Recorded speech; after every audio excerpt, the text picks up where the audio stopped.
Welcome back to In Business. Well, the midterm elections are typically good news for equities. Binky Chadha, chief equity strategist for Deutsche Bank, says that the S&P 500 usually returns an average of 8% around election time. So he joins us now live. 8% may not necessarily be the most bullish forecast, but it's certainly a positive movement. Welcome for many out there. But talk to me about the strength of that. I mean, how much of a win do Republicans have to take back the House, and how does that equal out in equity gains?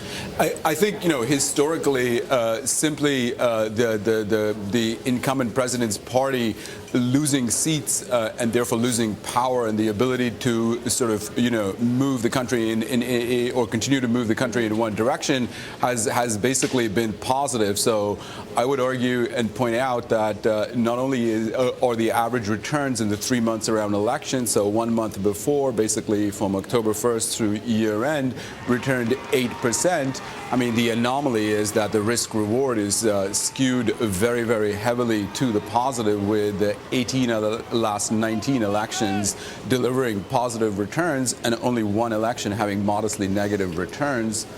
So, I mean, it lends strength to the old adage, gridlock is good, essentially, because you can't have transformational policy change if you are at loggerheads politically. But tell me why this may not work this time, because, I mean, how often do you hear this is a new normal? Perhaps the historical models don't apply. We're coming off of, a tremendous credit bubble. We've got unemployment around 10%.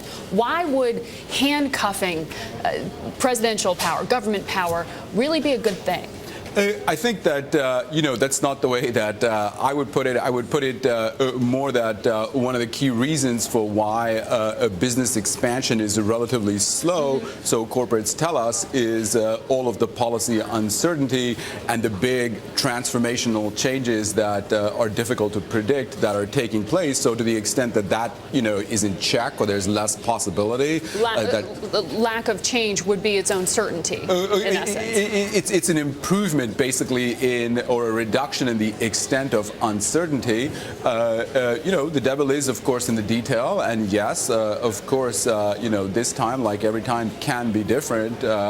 But the historical record is very strong. I mean, I think about it as the midterm election anomaly. I mean, it is really unusual, not just in the 3 months around, but if you look at the 6 months after and the 12 months after, we're talking about average 17% returns. And again, the risk reward is skewed very, very heavily to the upside, with only 1 out of the 19 elections delivering a negative return. So how do you allocate around that? I know you say healthcare and financials are the cheapest in the broad market right now. You think they're the biggest gainers, potentially? Yeah, historically, it's, given that the equity market is very cheap, historically a rally at this, at such valuations would be associated basically with the domestic cyclicals outperforming. So the domestic cyclicals would be the financials, consumer discretionary, industrials, and tech.